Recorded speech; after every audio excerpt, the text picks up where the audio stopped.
A Study in Magic by Books of Change. Chapter 23. Hidden History on a Wall. It was Tuesday evening in Muggle London. The Lestrade's flat was full of cheerful talking and devoid of Detective Inspector Lestrade, who stayed as far away from home as possible whenever his wife hosted small group. The guests were enjoying dark chocolate-covered pomegranate morsels. Ellen Lestrade was nursing baby Elise, wincing here and there when Elise didn't suckle properly. "So, Greg and Julia have been calling each other 3 times a week," said Ellen brightly. "It's so sweet, and Harry is so good about it. I love him." "That's good to know," said Jacqueline wearily. "He's been a little tinker otherwise." John groaned. "What is he doing now that he isn't telling me?" "Skiving," Jacqueline reported. "He won't go to my colleague who shall remain anonymous's classes, and threatening detention doesn't work." John's eyebrows rose. "Really? Well, I know why. The last time I talked to him, Harry was ranting back pain was making him participate in all of his travels enactments, and he's usually cast as the village idiot. That's when Hemorrhoids isn't reading large passages out of his own books. I'm tempted to cheer him." "Please don't. You're a more solid line of defense," pleaded Jacqueline.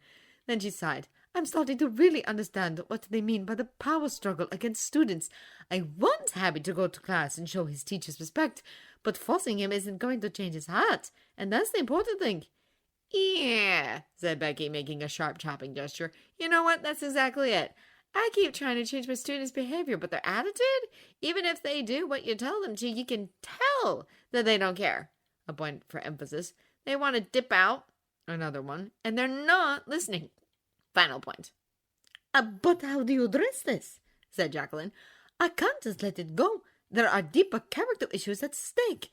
Jay, how would you punish him?" "I usually tell him how disappointed I am," said John. "I expected this from you, but you did this instead. You're better than that, etc. I don't have to yell. It's more effective when I'm calm and serious." "And he just listens," said Becky in disbelief. "Yeah," said John. "Harry might bend a few rules and rebel here and there, but he never disobeyed me outright." "Oh my gosh, he's amazing," said Becky in wonderment. "That's because he cares about what you think," Joanna pointed out. "If he didn't care, he wouldn't listen." Jacqueline nibbled on the side of her left forefinger pensively. "I don't think Harry and I have the kind of relationship where he'd take my disappointment seriously," she said. "The headmaster does, but this isn't you need to go to the headmaster's office level trouble yet. There's Harry's head of house, of course, but I'm afraid she's going to just emphasize the rule breaking and not the heart." "Wait, I'm confused," said Amy. "Are you saying Harry goes to all of his classes except the one back pain teaches?" "Uh-huh." "And he's doing fine at his other classes?" "Yes." "Why would he do that?" Amy asked. "I mean, everyone skips class at one point, but why just skip the one?" "What if he's protesting?" said Ellen as she burped Elise. "Like, I'm not wasting my life with your poo." "That's definitely his attitude to Anonymous, but he doesn't do that to S, and arguably S gives him more poo," said Jacqueline. "It's not arguable. He is," John growled. "I think it depends on his definition of poo," said Ellen thoughtfully. "Like, he can at least endure S since he's, actually teaching stuff. But back pain doesn't really teach you anything, so why bother?" "So we're back to square one," said Amy, grinning slightly. "How do you convince Harry to go to class, even if the class itself is useless?" There was a thoughtful pause. "Jay," said Jacqueline, "what are the character traits you emphasize on Harry?" "What do you mean by character traits?" asked John. "Treat others as you want them to treat you. Work hard. Listen well. That sort of thing." "Don't give anything or anyone the honor of ruining your life. Be kind and courageous. Embrace hard work. Think. Otherwise, carpe diem." "I think Harry's using clause, 'don't give anyone the honor of ruining your life,' to rationalize his giving," said Jacqueline. "Which is interesting because he's probably using the same clause to grit his teeth and go to S's classes. Well, I think I know what to do now." "What are you going to do?" Jacqueline told them. John whistled. "I don't think you were worried about going too soft on the kids," said John. As one of Harry Potter's best friends and the male of the two, John Weasley could easily lay claim to understanding Harry the best in Hogwarts. It wasn't hard, usually, as Harry was a pretty straightforward bloke. He liked helping people, adored his mother shamelessly, liked having fun, could be mind-bogglingly stubborn at times, and had extremely low tolerance for pointless activities. That didn't mean there weren't times Ron wondered what was going on inside his funny little head. He completely understood when Harry refused to show up for Defense Against the Dark Arts after Lockhart forced him to play the role of a simple villager from Transylvania, a Yeti with a head cold, and a vampire who was unable to eat anything but lettuce after Lockhart was done with it for 3 lessons straight. It was bad enough you had to sit through a class that taught you nothing, but not having the option of doing something else and always singled out for the most humiliating role plays was just too much to ask to anyone. Nevertheless, Professor McGonagall put Harry in detention. Harry returned around dinner this next day, smelling strongly of polish after spending the afternoon polishing the silver in the trophy room without magic. Ron started to feel baffled when Harry still refused to show up to class after this. He marveled at Harry's nerve when Professor McGonagall called him up to her desk after transfiguration, her mouth a horizontal gash on her face, and Harry just looked stubbornly back. Hermione's shrill and dire warnings that lasted the entire day didn't move him, and Professor McGonagall's berating and removal of house points didn't move him either. Then sickly little Miss Jackie called Harry aside when he and Ron showed up for music lessons. "I'll be arranging your detentions, Harry," said Miss Jackie. "You know why you're having them." Harry shrugged. Miss Jackie leaned forward with her hands clasped under her chin. She looked solemn and grave. "Please tell me why you're doing this," she asked. Harry kept his glance sideways and didn't say anything. Ron switched from nervously watching Harry to Miss Jackie, wondering how the stalemate would end. "Jay told me," Miss Jackie said quietly, and Harry twitched at the mention of his mom, "that she wants you to be kind and courageous. Now, I know being kind consistently is quite difficult, especially when you don't see the point of it, but I thought for the sake of Jay, if nothing else, you'd treat Professor Lockhart differently." "Like how?" Harry asked mutinously. Ron never thought Miss Jackie was capable of showing such terrifying levels of cold disappointment as she did at that moment, even for a second. "For you to have the courage to confront Professor Lockhart in the open with well-thought-out objections and not disregard him as subhuman trash," she pronounced. Harry caved like wet paper. He looked down ashen like he'd received several body blows to his stomach. "Harry, I want you to understand that this is not okay," said Miss Jackie, her terrifying disappointment gone like an illusion and now just looking stern. "I won't presume to know why you're refusing to go to your defense classes, but the flagrant disregard and attitude of rebellion in which you're doing it. Frankly, you look petty and immature. I know Jay taught you better than this, and I know you can do better. So I refuse to allow you to continue." "I'm sorry," Harry mumbled. "I'll stop. I'm not the person you should be apologizing to," Miss Jackie interrupted. Harry, if possible, looked even more sickened. After studying it for a moment, Miss Jackie leaned back and heaved a little sigh. "After your lesson, you and I are going to see Professor Lockhart," Miss Jackie declared. "You will apologize. Then I am going to tell you what you're going to do for the next 3 weeks. 3 weeks? 3 weeks of detention with me for the 3 weeks of class you skipped," said Miss Jackie flatly. "It's either that or helping Professor Lockhart answer his fan mail." Harry blanched. "I'll take the 3 weeks." "Good. Now move along, Ron. You're having the other me today." Ron spent the next hour practicing Mozart under the other Miss Jackie's scrutiny, distracted and more than a little fearful of the frail woman he honestly thought was an easily embarrassed doormat. Harry returned to the Gryffindor Tower a few minutes after Ron got there, looking oddly at peace. Harry told Ron and Hermione that Miss Jackie had cut off Lockhart right after he apologized, putting on her Iron Lady face and saying, "I'm rather curious as to why you're singling out Harry to play the role of the hapless villager or the equally hapless opponent in your reenactments when you have so many other students and roles available." Lockhart was incapable of answering that question and the ones that followed. Thus, Harry was able to leave with his dignity intact and the promise Lockhart will stop his preferential treatment. "So what are you doing for detention?" Hermione asked, sounding friendly now that Harry had repented. Harry made a funny smile. "I'm helping Miss Jackie build an electric generator." "What?" both Ron and Hermione exclaimed. "I'm serious," said Harry, looking dazed. "She has all the blueprints drawn up and materials ready, and Dumbledore gave her the go-ahead. I'm helping her set up the turbine starting tomorrow." Hermione opened and closed her mouth. But Miss Jackie's a pure-blood witch and a music teacher. How does she know anything about electricity? Google, said Harry before adding, Miss Jackie only moonlights as a music teacher. Her real job is a systems engineer. I reckon she knows as much about electronics as she does music. Harry spent every evening for the next 3 weeks having detention dates with Miss Jackie. Creating an electric generator from scratch turned out to be a dreadfully complicated business. For one thing, Miss Jackie couldn't do any magic except her cool cloning spell. This meant Harry had to do all the necessary charms and transfigurations. Sometimes this required him to spend long hours in the library researching spells or asking Flitwick or McGonagall for advice.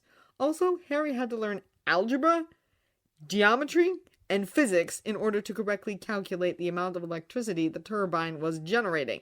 Ron stopped trying to understand after the word algebra. Every spare moment Harry was working, carting books, or assisting Miss Jackie, which made it very clear to the other Gryffindors he was being thoroughly punished. Hermione was the only other person besides Harry who didn't think so. He's learning loads, said Hermione jealously one evening while Harry was out assisting Miss Jackie. Serious loads. No one tried to make an electric generator in Hogwarts before. If it works, it might even make history. Ron recalled the pearly white turbine, made to look like a windmill for aesthetic purposes, the coils and long wires. For an historic object, it sure looked ugly.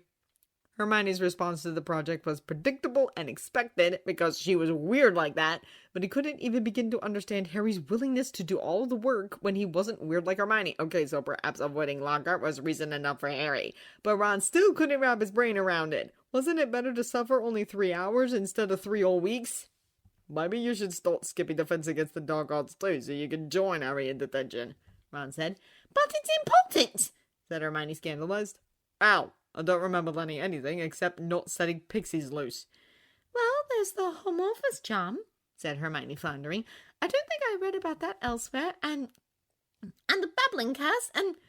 Ron grinned as Hermione tripped all over herself trying to justify Lockhart. It was kind of cute. Come on, just admit it, said Ron. You think Harry is learning more useful and fascinating stuff than whatever it is we're learning from Lockhart. Hermione screwed up her face like admitting the truth was physically painful. Ron laughed. If you want to get involved, you could just ask, he said. I'm sure Miss Jackie won't mind. That was exactly what they did the following afternoon after lunch. They joined Harry at the music room, which was where the magic-powered electric generator was being built, and found Julia Lestrade, Hagrid, and, for reasons unknown, Argus Filch and Miss Norris there, besides Miss Jackie, who was more than happy to let them join. Come on in, said Miss Jackie cheerfully. Ron noticed she looked paler than usual, despite the borrowed color from the peach jacket she wore. Please sit down, and I'll explain the progress we've made so far. They sat. Miss Jackie gestured the structure that looked like a windmill tipped to the side. The blades were turning energetically despite the lack of wind, and a plastic muggle device connected to the wires hanging at the end of the pole appeared to be measuring something. Its tiny gray screen showed the characters 400 RPM. 1 kW. We're basically using the centrifugal force of the windmill to generate electricity, said Miss Jackie, faltering a bit when she noticed Hagrid and Ron's utter confusion. More simply put, magic turns the windmill turns the magnet, she pointed that up. Magnet disrupts the electrons inside the coils and sends it down the wires. That's how we're generating electricity. You've used the cartwheeling charm to turn the windmill. That's clever, said Hermione, nodding in approval. I suppose you put it on as a fixture? Yep, said Miss Jackie. Harry worked it all out in a day. Then he added a permanent chilling charm inside the hub to dissipate the heat created by friction. Julia here whipped up a lubricant potion to grease up the shaft. Mr. Hagrid transported all the required materials and helped me solder the joints. He even offered to raise the structure. Don't mention it, said Hagrid, gruffly, clutching a big umbrella Harry was pointedly not looking at. Miss Jackie smiled as Hagrid picked up the windmill like it weighed nothing and made it stand on its 4 legs. Thank you so much, said Miss Jackie. I really didn't want to bother you again after doing so much already, but when I tried the levitation charm, She raised a trembling fist to imitate an object feebly rising to the air before dropping to ground like a rock. I couldn't do it. Ah, well, said Hagrid. I don't have great shakes in magic myself, and sometimes it's better to do it by hand. I know. Still, I'd love to be able to do it. said Miss Jackie wistfully. Miss Jackie then drew a diagram of an atom to explain what an electron was and why they were critical to generating electricity for those who had no Muggle background. Electricity was simply the flow of electrons. Who knew?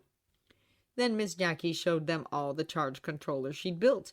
Ron felt his head blank out as Miss Jackie explained the purpose of each individual component. He understood the purpose of the controller, though.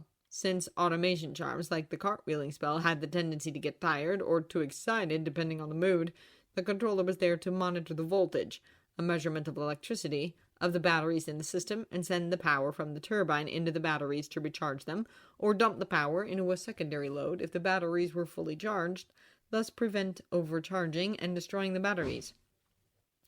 It's like making sure your water supply tanks aren't bursting at the seams, Miss Jackie remarked. If tank A is full, move outlet to tank B. If tank A still has some space left over, keep outlet at tank A. Once she finished explaining the progress and provided enough background info, Miss Jackie went over today's agenda, making a barrier that would stop the stray magic in the air from destroying the electronic equipment. It was the trickiest part of the building process, but it did address something everyone in Hogwarts wondered at least once. I wondered why Harry's phone works when by rights it shouldn't, said Miss Jackie as she fumbled around some sheets of rice paper variously smeared or drenched in dark red ink. But before I could answer that question, I had to ask why magic is often accompanied by light and sparks. This seemed to imply magic affects the electromagnetic spectrum in some way. If this is the case, it's no wonder radio and complex electronic devices like TVs and laptops don't work in Hogwarts. The magic-charged atmosphere is creating EM pulses everywhere, so any device running complex circuitry will shut itself out. The same goes for power grids. But that made answering the question of why Harry's phone works even trickier. Not only does the device have to work, but the signal has to transmit too. But those are precisely the things that wouldn't work because of the stray magic interference. Ron's brain felt like a wrung sponge from just absorbing that. Hermione was frowning like she didn't quite understand, and Harry's eyebrows were set an obtuse angle. Julia alone looked alert. So you're saying electronics need nice even waves running on narrow channels to work, but stray magic keeps crashing over those channels like a hurricane, she said, using her left arm to simulate an even stream and her right hand to mime crashing waves. I couldn't put it better, said Miss Jackie. Also, the intuitive way in which Harry's phone works implies magic is the reason why the phone is working, but magic by its nature would do the exact opposite. What, then, is the key? Everyone just stared blankly. It was a very novel experience seeing Hermione look so clueless. If magic is not directly interfering for or against the phone, Miss Jackie continued, could it be that magic is somehow stepping aside to create a magic-free space? Magic is the only power in the world that has a form of sentience. If there is a way to make magic recognized thus far and no further, then of course phones would work. So you think Harry's phone has a natural magic-free barrier? Said Hermione skeptically. But the only difference between Harry's phone and everyone else's is that John owned it for at least a month, and John isn't a witch. She brightened a bit. Unless she's a witch raised as a muggle like you. I've read the opera cases of witches or wizards who manifest magic very late in life. No, said Miss Jackie. Dumbledore checked the unmentioned book dating back to Jay's birth, and her name isn't on it. My father checked Jay on 2 occasions and detected not a smidgen of magic ability. She's 100% muggle. Oh, said Hermione crestfallen. Then she brightened up again. How does your father detect magic ability? She was always very eager to learn more about Grandmaster Shin, whom Harry mentioned 3 weeks back. I'm glad you asked that, said Miss Jackie. Let me ask you lot a question first. If you connect 2 water cans of equal capacity at the same height, one having more water than the other, what would happen? Hermione shot her hand up. Ron, Harry, and Julia stared at her bemused. Water flows from the can that has more water to the can that has less, until both cans have equal amounts of water, she answered promptly. Correct. 5 points to Gryffindor, said Miss Jackie, grinning. The water can example is a demonstration of the equilibrium principle. It happens to energy just like it happens to water. Now, magic is a form of energy. What would happen if your magic came in contact with a container that has less magic than you? Hermione's eyes went wide. It would flow into the container that has less magic. Exactly. And that is the essence of wands, said Miss Jackie. On a purely energy level, witches and wizards have a hard time controlling magic without a wand because they simply have too many outlets. Holding a wand gives them a focal point. Of course, reality is not that simple. As I mentioned before, magic is not merely energy, it has sentience. So for magic to flow from one source to another, the two sources have to cooperate. A wand, which has less magic than a human being, still has the ability to refuse and rebel thanks to its powerful magical core. A person who has a lot of power could possibly overrule a wand's intentions, but the wand would only do so under protest. So my wand doesn't work because it hates me, said Julia, scowling at her wand like she couldn't believe it could be so petty. I wouldn't say hate, said Miss Jackie gently. If the wand rejects its original owner, well, Cecilia was very independent and had a hard time warming up to people, but very loyal to a selected few. Julia continued to scowl at her wand, muttering one would think the stupid thing would warm up to its previous owner's daughter at least. Ron, on his part, grumbled over Charlie's old wand he was forced to use, thinking about all the difficulties he could have avoided if only he had his own wand. Sometimes it really sucked to be youngest son. Going back to my father, he detects magic ability with a simple paper talisman, said Miss Jackie, lifting up a plastic bag that had a square sheet of rice paper that had a black line running parallel to all the edges inside. The lines light up when someone who has even a minuscule amount of magical ability touches it. There's enough magic stored in this thing that only a smidgen automatically transferred by contact is enough to fire off the spell. My father increases the required transfer amount to gauge how much raw power a child has. Miss Jackie let them experiment. When Harry, Ron, Hermione, and Julia touched the paper, the black lines burned gold. When Hagrid touched it, the lines lit up, but the light was dimmer. For Filch, the lines didn't line up at all. How come Hogwarts doesn't use this? Asked Hermione hastily when Filch started to purple. Magic isn't something you can measure in discrete quantities, said Miss Jackie. That makes standardized measurement virtually impossible. Hogwarts uses a similar magic enough test for admissions, but my father's test goes further than that. You could possibly determine person A is more powerful than person B because A lit up 4 talismans and B only lit up 2. But any test trying to measure a person's aptitude has the danger of trying to measure too much. You might end up like a person who is trying to figure out which child has more athletic ability based on the size of their muscles or how quickly they can recover their breath. The measurement will tell you something about their athletic ability, but not as well as actually training the child. So it's not a reliable test, said Hermione. Heavens, no, said Miss Jackie, but don't tell my father that. He never accepted this point of subtlety. So how does all this relate to creating a magic-free zone? Asked Harry. The way you put it, it sounds like magic will always rush in to fill the gaps. The same way you wrap rubber around wires and connect sockets to the ground to prevent electricity from wreaking havoc, Miss Jackie replied. You insulate it or ground it. We need something that doesn't possess magic and won't attract it either. Harry frowned. Is there such a thing?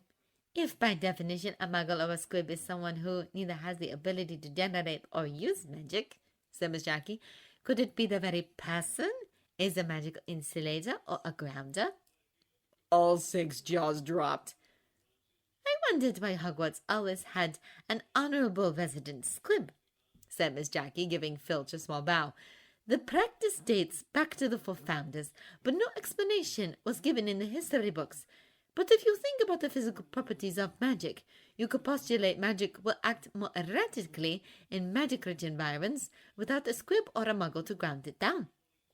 In other words, you may owe it to Mr. Filch for your ability to harness your magic so quickly and well here in Hogwarts.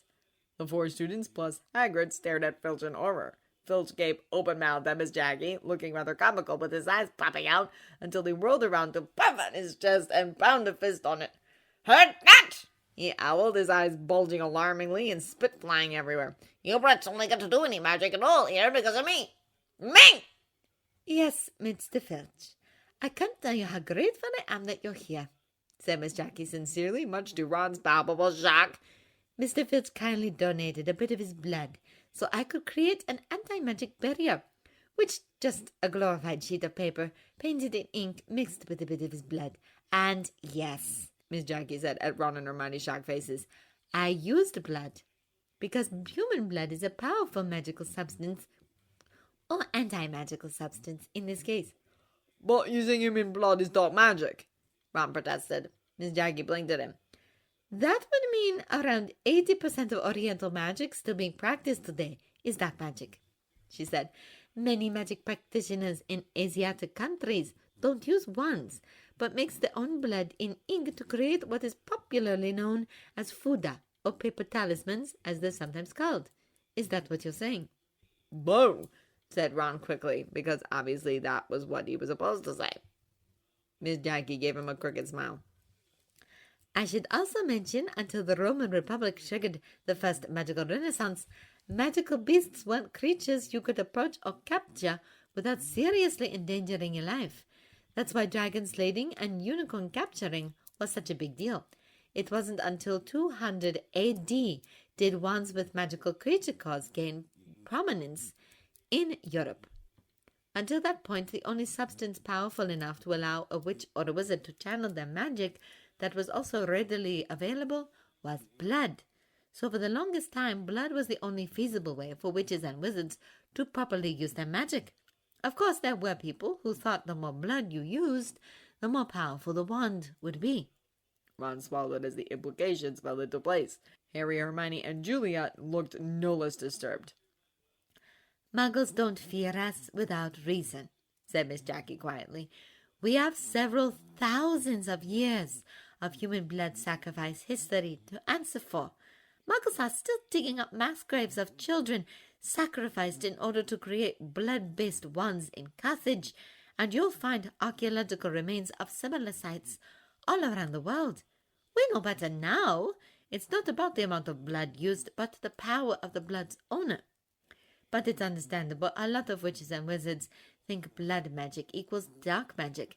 I find it intriguing. History of magic doesn't even mention this, but cover Muggle persecution of witches and wizards at great length. Miss Jackie glided over to her desk, which was hidden almost entirely under stacks of books and music scores. The development of magic as civilizations became more, enlightened, is interesting too, said Miss Jackie, tracing a finger down a book spine.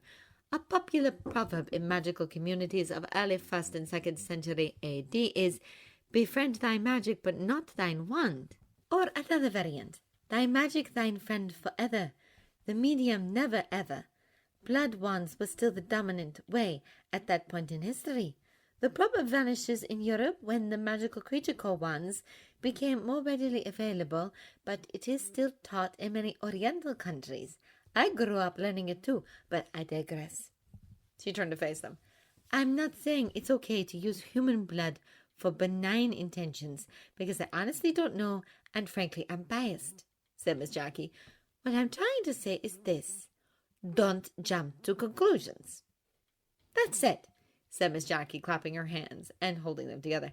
Let's test my little theory on the anti-magic properties of non-magical blood. I could be just spewing hot air, and what I'm trying to test doesn't come even close to what happens to the things Harry's mother holds on to. They gathered around the charge controllers. Miss Jackie made several. They were tied together by a long ball chain John had owned. Miss Jackie slapped a rice paper sheet covered in blood ink on one of them, donned thick gloves, connected the wires on the windmill to the charge controller, and moved the controller outside the ball chain. The controller promptly spewed massive sparks and static before emitting billows of smoke. "Back up one!" barked Miss Jackie before Ron could properly feel let down or maliciously amused. She kicked away the smoking controller without a second glance. "Hurry!" Harry moved the next controller in line. Miss Jackie covered most of its casing with the paper talismans. The second controller lasted longer than the first one, but it too started to smoke and spark up. "Back up too!" Miss Jackie shouted. Every square inch of this controller's casing got covered in paper. Ron, Hermione, Julia, and Harry jumped in to help. Once they were certain the case was completely covered, they moved the controller out of the protective ring. Nothing happened. At least nothing visible happened. "Voltage and wattage looks good," said Miss Jackie, checking the needle gauge on top of the third controller. "Now the true test." She whipped out Harry's phone and its charger cord. She plugged the charger into the outlet connected to the controller's battery and the phone to the charger. The phone started charging. Yes! They all shouted. Ron punched the air and Harry pumped both fists. Hermione and Julia were hugging each other, squealing. "Oh my gosh, that was amazing!" cried Miss Jackie, high-fiving everyone, including Filch and Hagrid, whose giant hand knocked her down to the ground. "Thank you so much!" Miss Jackie's magic-powered electric generator caused quite a stir in Hogwarts. Many students came to see it and were amazed when they found Miss Jackie working on her laptop as calmly as you please. Professor Burbage started bringing her Muggle study students for practical demonstrations of Muggle technology. Professor Flitwick and Professor Dumbledore were deeply interested in learning how the generator worked and paid many visits. The one downside was that Filch became quite insufferable, at one point threatening to resign if he didn't get permission to hang the students up by their ankles as punishment. Hagrid confided to Harry, Ron, and Hermione that Dumbledore simply showed Filch the list of squibs that volunteered to replace him, and that shut the caretaker right up. Still, this didn't stop him from threatening to lock up students in the old dungeons for not showing proper respect. "Did ye have to tell Filch she's important to Hogwarts?" grumbled Ron as they headed to the Great Hall for the Halloween feast after receiving such a threat. "It's only fair," said Hermione. "I thought it was really nice of her giving you respect." Too bad he doesn't know how to take it, Harry said. How much longer do you think it'll take for her to figure out how to create a proper magic-free zone? Miss Jackie wasn't happy that the entire casing needed to be covered with anti-magic talismans in order for the controller to work, thus spent almost every moment of her non-music teaching time this past week trying to improve it. "Won't you get in trouble at your real job?" Hermione asked. Duplication spell, Miss Jackie reminded her as she drenched some gauzy netting in the blood ink solution, white this time. I usually send my clone when my workload is low or I'm working on something more interesting. "Nifty that," said Ron, while Hermione looked torn between admiration and disapproval. "If I could duplicate myself, I'd send my clone to do all my classes." Sorry, Ron, but you'd get caught very soon, said Miss Jackie. A clone can mimic you, but it can't do any magic. Ron's face fell. Hermione, on the other hand, looked interested. "Why?" she asked. The books don't say, Miss Jackie said, and I only know because some idiot drew inspiration from a Muggle graphic novel about incorrigible, conspicuous ninjas and experimented. I think it's because my duplicate isn't truly alive. Only things that have life in it have usable active magic. Julia's eyes went wide. "And the idiot was—" Miss Jackie pointed her thumb at herself. The four of them laughed. "So what happens when you banish your clones? Do you receive all their memories?" asked Julia. No, said Miss Jackie regretfully. My clone is independent from me. Whatever memories my clone gains are lost when I banish it, unless I harvest the memory. How do you harvest your clone's memory? asked Harry. Like this. Miss Jackie pulled out a rice paper sheet full of symbols from her jacket pocket and slapped it on her ever-present clone's forehead. Something that looked like silver vapor started to pour out of its eyes and seeped into the paper. Once the paper turned completely silver, Miss Jackie lifted the sheet and brought it to her face. The silver liquid on the paper vaporized again and flowed into her eyes and nose. All done, said Miss Jackie, like she'd done nothing more interesting than blow her nose. Then she frowned. I'm making you practice Mozart, Ron. I thought I'd cover more contemporary stuff. Oh, dear. Ron got to play contemporary stuff in his lesson afterwards. Playing them was about as hard as Mozart, but they were a lot easier on the ears. He would have concentrated better if Miss Jackie, the real one, wasn't puttering around in the background burning old televisions. She was still burning them by droves when they paid a short visit a few hours ago to check her progress, but at least she didn't look discouraged. In fact, she seemed to enjoy the challenge. Well, research projects can take a long time, can't they? Especially when you're trying something unprecedented like mixing magic and science, said Hermione reasonably. Then she looked up. Oh, Julia! Hermione ran ahead to catch up to Julia, who was walking ahead and reading at the same time. Julia marked her page, adjusted her glasses, and smiled. Hi, Hermione. Oh, are you done reading that? Said Hermione eagerly, checking the title, The Anatomy of the Wand. Not even, said Julia ruefully. It's hard to read something when you have to look up a word in the dictionary for every 3 sentences. Does it help reading the theory? Asked Hermione, referring to Julia's effort to befriend her mum's old wand. No, Julia groaned. She pulled out her wand from her robe pocket and glared at it. I should just flush you down Moaning Meadow's toilet for all the good you do. The wand, of course, didn't say anything back. Julia had taken to shouting dire threats at her wand to vent her frustration, which, in Ron's opinion, did nothing to improve relations and only made her look mental. Ron said so once, and Harry dryly retorted his wand percussion therapy had a similar effect. Since then, Ron contented himself to joining Harry in snickering quietly behind her back. Unfortunately, Julia had very keen ears. What are you laughing at? Ron felt himself turn red in his effort to stop his laughter. Harry had no such problems and sported a perfectly straight face. How? Julia still glowered at both of them before joining the throng of Hufflepuffs at the Great Hall. The teachers had really outdone themselves this year for Halloween.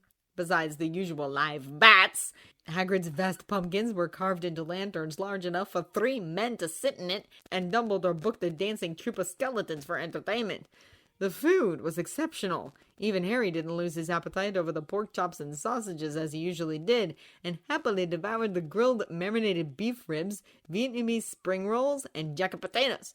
Oddly enough, it was Ginny who picked at her food and didn't stay for the puddings even when Harry asked her to try some. Don't know what's up with them, said Ron as he forked a large piece of chocolate cake with orange icing. It's weird seeing us so quiet. Normally she never shuts up. Do I make her nervous? Asked Harry between bites of his favorite treacle tart. Ron shrugged. George leaned over and winked at Harry.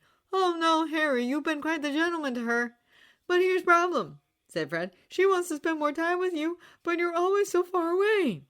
Harry rolled his eyes and let out an aggrieved sigh as Ron, Fred, and George chortled.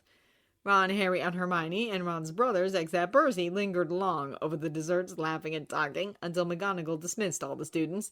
It had been a wonderful evening. Ron had only one small sliver of regret, and it was that there was no Quirrell to burst through the doors announcing there was a troll in the dungeons. He by no means missed Quirrell or the troll, but he did miss that sense of adventure and excitement from last year. Ron was thinking of his 4-poster bed upstairs when he realized the milling body of happy and well-fed students wasn't moving. There appeared to be a blockage from both ends of the corridor, and there was a disconcerting quiet that was spreading through. What's going on? Said Harry, trying to peer around the mass of jostling bodies. They weeded their way through the crowd. Hermione gasped and pointed when they reached the very front. Look! Something was shining on the wall ahead. As they moved closer, squinting through the darkness, they noticed the foot-high words dabbed on the wall between 2 windows, shimmering in the light cast by flaming torches. The Chamber of Secrets has been opened. Enemies of the air, beware. What's that thing hanging underneath? Said Ron, hearing the slight quiver in his voice. As they edged nearer, Harry almost slipped. There was a large puddle of water on the floor. Ron and Hermione grabbed him and hoisted him back to his feet, eyes fixed on the dark shadow beneath it. All 3 of them realized what it was at once and leapt back into the crowd. Miss Norris, the caretaker's cat, was hanging by her tail from the torch bracket. She was stiff as a board, her eyes wide and staring. Ron, Harry, and Hermione stood motionless and disbelieving as more students kept pressing forward to see the grisly sight. Then someone shouted through the quiet, Enemies of the air, beware! You're me next, mudbloods! It was Draco Malfoy. He had pushed to the front of the crowd, his cold eyes alive, his usually bloodless face flushed, as he grinned at the sight of the hanging immobile cat. For a few days, the school could talk of little else but the attack on Mrs. Norris. Unlike what they had initially feared, Mrs. Norris had been petrified, not killed. However, Dumbledore was unable to reverse the transfiguration. They would have to wait until the mandrakes Professor Sprout had procured to fully mature to brew the mandrake restorative draught. Unfortunately, the mandrakes had only just started teething, so it would take several more months until this could happen. Filch kept the incident fresh in their minds by pacing around the spot she'd been attacked, as though he thought the attacker might come back. Ron had seen him scrubbing the message on the wall with Miss Scour's all-purpose magical mess remover, but to no effect. The words gleamed as brightly as ever on the stone. When he wasn't guarding the scene of the crime, he was either skulking red-eyed through the corridors, lunging out at unsuspecting students and trying to put them in detention for breathing loudly and looking happy, or slumped in a chair sobbing into his hands in front of Miss Jackie, who poured cup after steaming cup of tea for him. Ron would have felt sorry, except Well, it was Filch. Ginny was deeply disturbed by Mrs. Norris's fate. Ron figured she was upset because of her great love for cats. But you didn't get to know Mrs. Norris, Ron said bracingly. Honestly, we're better off without her. Ginny's lips trembled, so he quickly assured her, Stuff like this doesn't happen often in Hogwarts. They'll catch the maniac who did this and get him out of here in no time. I just hope he'll have time to petrify Filch before he's expelled. I'm only joking, he added the latter when Ginny blanched. The attack had a profound effect on Harry and Hermione. It wasn't unusual for Harry to suddenly go quiet for hours or Hermione to do a lot of reading. But for about a week, Ron didn't hear a peep from Harry, and Hermione did little else but read. Asking Harry why he wasn't talking was about as effective as asking a statue to speak without magic. So Ron hung around his siblings, assuring a thoroughly alarmed Ginny that Harry was just having a very long silent spell, and waited for him to get out of his latest funk. As for Hermione, she explained herself soon enough. She had been trying to read up the legend of the Chamber of Secrets. Unfortunately, everyone else wanted to read it up too, so all the copies of Hogwarts history, the only book known to have written on the subject, had been checked out by the time she went looking for it. Her own copy was at home to make room for the Lockhart books, and there was a 2-week-long waiting list. Just when it looked as though they'd have to wait for 2 weeks for answers, Hermione did something that never happened before. She put up her hand in History of Magic class to ask a question. Professor Britton glanced up in the middle of a deadly dull lecture on the International Warlock Convention of 1289 when this happened, looking amazed. Granger, Professor, I was wondering if you could tell us anything about the Chamber of Secrets, said Hermione in a clear voice. Dean Thomas, who had been gazing out of the window with his mouth hanging open, jerked out of trance. Lavender Brown's head came up off her arms, and Neville Longbottom's elbow slipped off his desk. Professor Binns blinked. My subject is history of magic, he said in his dry, wheezy voice. I deal with facts, Miss Granger, not myths and legends. He cleared his voice, making a small sound like a chalk snapping, and continued. In September of that year, a subcommittee of Sardinian sorcerers... He started to a halt when he realized Hermione's hand was waving in the air again. Miss Grant? Please sit down. Legends always have a basis in fact. Professor Binns was looking at her in such amazement at this point. Ron was sure no student had ever interrupted him before, dead or alive. Well, said Professor Binns slowly. Yes, one could argue that, I suppose. He peered at Hermione as though he had never seen a student properly before. However, the legend of which you speak is such a sensational, even ludicrous tale.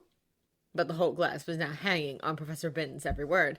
He looked dimly at them all, every face turned to his. Ron could tell he was completely thrown by such an unusual show of interest. Oh, very well, he said slowly. Let me see. The Chamber of Secrets. Professor Binns told them about Godric Gryffindor, Helga Hufflepuff, Rowena Ravenclaw, and Salazar Slytherin, the 4 greatest witches and wizards of the age who founded Hogwarts over 1,000 years ago, precise date uncertain.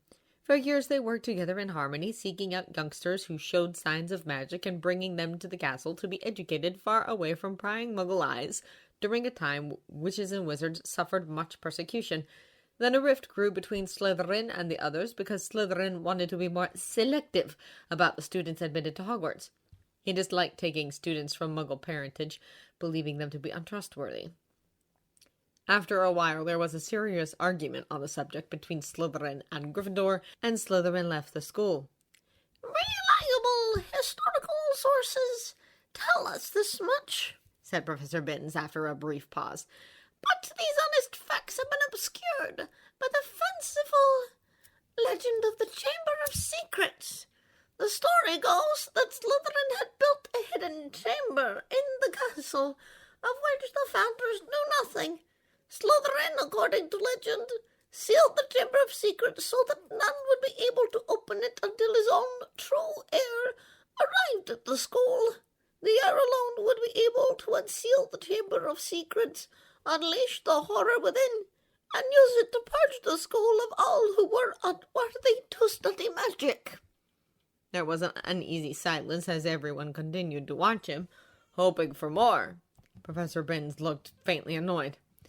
The whole thing is errant nonsense, of course, he said. Naturally, the school has been searched for evidence of such a chamber many times.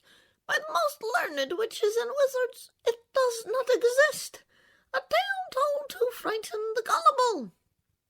Sir, what exactly do you mean by the horror within the chamber? Asked Hermione. That is believed to be some sort of a monster which the heir of Slytherin alone can control, said Professor Binns in his dry, reedy voice. The class exchanged nervous looks. I tell you, the thing does not exist, said Professor Binns, shuffling his ghostly notes. There is no chamber at the monster. But sir, said Seamus, if the chamber could only be opened by Slytherin's true heir, no one else would be able to find it, would they? Nonsense, oh flattery, said Professor Binns in an aggravated tone. Evelyn's exertion of Hogwarts headmasters and headmistresses haven't found the thing. But Professor, piped up Parvati, you'd probably have to use dark magic to open it. Just because a wizard doesn't use dark magic doesn't mean he can't, Miss Pennyfeather, snapped Professor Binns. I repeat, if the likes of Dumbledore... But maybe you've got to be related to Slytherin, so Dumbledore couldn't, began Dean, but Professor Binns had enough. That will do, he said sharply. It is a myth. It does not exist. There is not a shred of evidence that Slytherin built so much as a secret broom cupboard. I regret telling you such a foolish story. We will return, if you please, to history, to solid, believable, verifiable fact. Then within 5 minutes the class sunk back into its usual torpor. No one spoke again until the bell rang and everyone left the history of magic classroom to enter the teeming corridors. I always knew Salazar Slytherin was a twisted old loony, Ron told to Harry and Hermione as they fought their way through the crowd to drop off their bags for dinner. But I never know he was the one who started all this pureblood stuff. I wouldn't be in his house even if you paid me. Honestly, if the Sorting Hat tried to put me in Slytherin, I'd have taken the train back home. Hermione nodded fervently. Harry said nothing. He just worried the inside of his mouth as they were shunted along in the throng. On their way, Colin Creevey passed by. "Hi, Harry," said Colin, happy as always to greet Harry for any excuse for as many times as possible. Harry vaguely waved a hand in Colin's direction. Ron wondered why he bothered. He'd have ignored the annoying firstie within the first week. Harry, a boy said in my class that you solve mysteries, or you... But Colin was so small he couldn't fight against the tide of people bearing him towards their great awe. They heard him squeak, "See ya, Harry!" and he was gone. They made a turn and found themselves in the corridor where the attack had happened. They stopped and looked. The scene looked exactly like the night they discovered the writing on the wall, except there was no stiff cat hanging on the torch bracket, and an empty chair was leaning against the wall bearing the message, "The Chamber of Secrets has been opened." The corridor itself was deserted. Can't hurt to have a poke around, said Ron, waving at the scene. They dropped their bags in the corner and started searching for clues. "Scorch marks," said Ron. "Here, I knew." "Come and look at this," said Hermione. "This is funny." Hermione was pointing at the topmost pane of the window next to the message on the wall, where around 20 spiders were scuttling, apparently fighting to get through a small crack. A long silvery thread was dangling like a rope as though they had all climbed it in their hurry to get outside. Ron looked away and took several steps back the moment he realized it was spiders Hermione was pointing out. "Have you ever seen spiders act like that?" Hermione said wonderingly. "Have you, Ron?" "Ron?" She looked over her shoulder and frowned at Ron, who tried to recover his breathing. "I don't like spiders," he said densely. "I never knew that," said Hermione, looking at Ron in surprise. "You've used spiders in potions loads of times." "I don't mind them dead," said Ron. "I just don't like the way they move." Hermione giggled. "It's not funny," said Ron fiercely. "If you must know, when I was 3, Fred turned my teddy bear into a great filthy spider because I broke his toy broomstick. You wouldn't like them either if you'd been holding your bear and suddenly it had too many legs and..." He shuddered. Hermione was still on the verge of laughing. Harry looked deeply sympathetic, though, and it suddenly occurred to Ron perhaps Harry's weird pork phobia was like his deep hatred for spiders. Remember all the water on the floor? said Hermione, thankfully changing the subject. Where did it all come from? Someone mopped it all up. It was about here, Said Ron, walking a few paces past Filch's chair and pointing. level with this door. He reached for the brass doorknob to open it until he realized what room the door belonged to. He withdrew his hand as though he'd been burnt. Can't go in there. Said Ron gruffly. This is a girl's toilet. Oh, Ron, there won't be anyone in there, Said Hermione, coming over. That's Moaning Myrtle's place. Oh? Myrtle's a ghost haunting one of the toilets in here. Said Hermione. She haunts a toilet. Yes. It's been out of order all year because she keeps having tantrums and flooding the place. I never went in there anyway if I could avoid it. It's awful trying to have a pee with her wailing at you.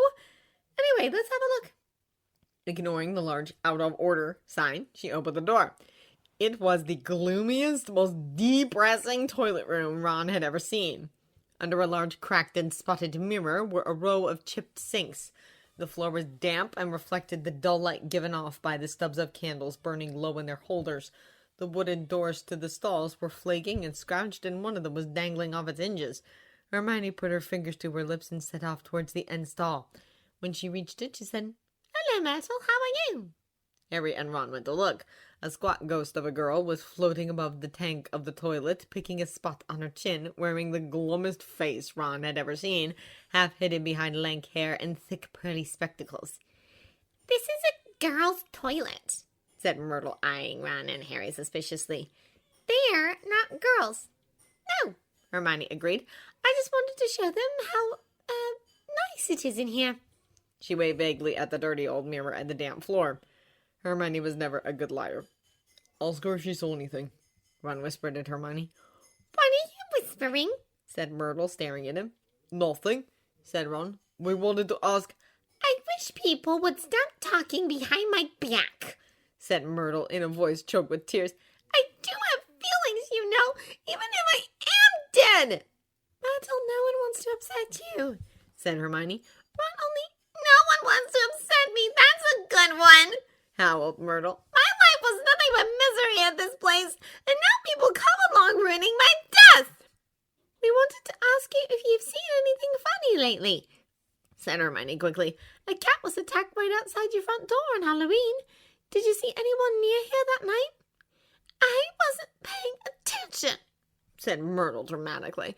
Peeves upset me so much, I came in here to kill myself. Then, of course, I remembered that I'm Already dead?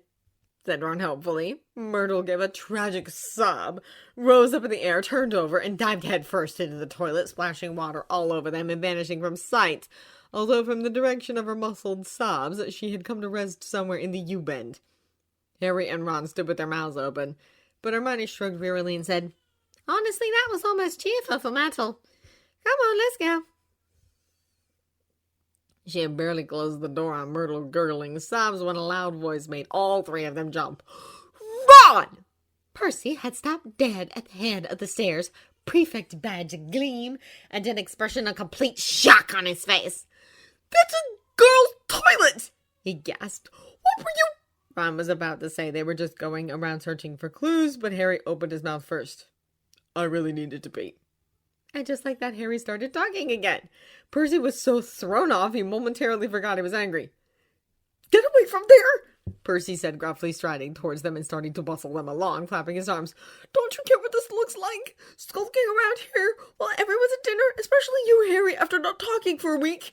Ginny seems to think you've been bewitched. I've never seen her so upset, crying her eyes out. You might think of her. All the first years are thoroughly overexcited by this business.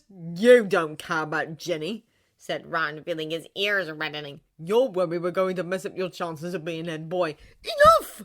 Percy said tersely, fingering his prefect badge.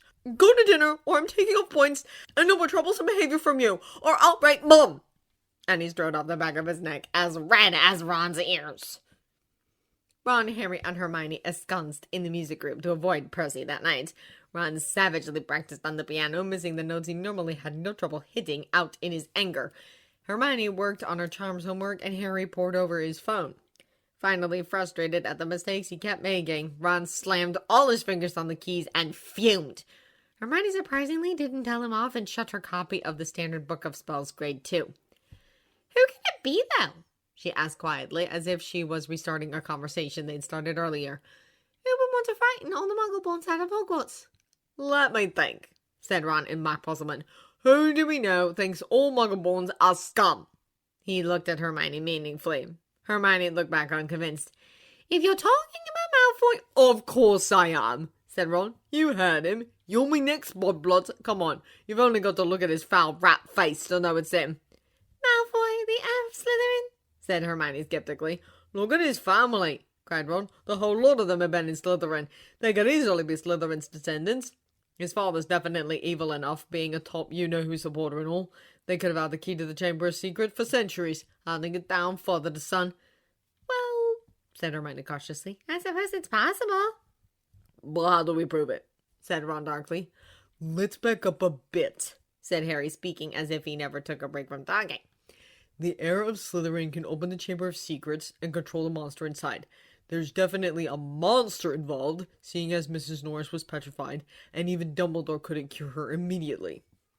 Makes you think the attack was done by something not human, Hermione agreed.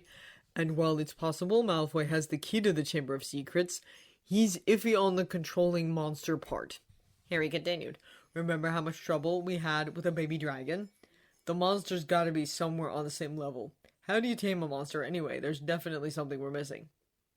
But you can't deny he has some hand in this, Ron argued. Otherwise he wouldn't have said what he did on Halloween. True, said Hermione. That's what we need to figure out. It's going to be difficult, of course, and dangerous. Very dangerous. We'll be breaking 50 school rules, I expect. If in a month or so you feel like explaining, you'll tell us, won't you? Said Ron irritably. All right, Hermione snapped. The quickest way to find out is questioning Malfoy in the Slytherin common room without him knowing it's us. Impossible, Harry said as Ron laughed. No, it's not, said Hermione. We just have to take a bit of Polyjuice potion. The potion that lets you turn into someone else, said Harry, eyebrows raised. Hermione, you do realize it's a Newt-level potion. We don't know how to make it, and we probably won't even have the right ingredients, even if we had the recipe. We can figure out the details after we get the instructions, said Hermione, waving off Harry's argument impatiently. Snape said the recipe is a book called Most Potent Potions, and it's bound to be in the restricted section. We'll need a signed nit for that. Who's going to give us a note? Said Ron. Hard to see why we'd want the book if we weren't trying to make one of the potions. I think, said Hermione, if we make it sound as though we're just interested in the theory, we might stand a chance. Come on, no, they just go with the fall for that, said Ron. They'd have to be really thick. Or I can ask Malfoy and save you all the trouble, said someone. They all looked over their shoulder. Julia was standing at the entrance hugging her bag. How long have you been there? Hermione squeaked. What are you here anyway? Ron demanded. Since Harry mentioned it's possible Malfoy has the key to the Chamber of Secrets, and I come here every evening, Julia replied in order. At Ron's skepticism, she cocked an eyebrow. Aunt Jackie is my aunt. Why would Malfoy answer your questions and not be suspicious? Asked Harry, frowning. He keeps trying to talk to me, said Julia simply. I keep my answers short and civil. Sometimes I even talk back. You're friendly with Draco Malfoy, said Ron incredulously. Don't you realize he's a foul, nasty little... I know Malfoy is a disgusting toe rag. You don't have to convince me, said Julia. Then why are you civil to him? Ron argued. What does me thinking Malfoy is a disgusting toe rag have anything to do with how I should treat him? Julia argued back. Look, you want to know if Malfoy has a connection to the attack on Miss Norris, right? I can help you on that, and you don't have to risk breaking 50 school rules if I do. Maybe I'll luck out and the Q&A will give me an excuse to tell him to piss off the next time he tries to talk to me. Harry looked as deeply put out by this as Ron was. Nevertheless, he didn't put the issue. I want to listen in when you do, said Harry gruffly. He usually tries to chat up when I'm in the library. It's not very hard to eavesdrop in there, said Julia. Let's stick to phones and not risk detection, said Harry, scowling at his phone. I have an earpiece and wireless microphone you can use, and no, don't ask. You don't ask why for this sort of thing when Sherlock Holmes is your guardian. That reminds me, we should tell Sherlock about the Chamber of Secrets, said Hermione. If anyone can figure out what the monster is and he's controlling it, it's him. Done it already, said Harry. We'll have to wait a bit, though. He overworked himself for a case in the continent, so John confiscated his phone and duct taped him to the bed.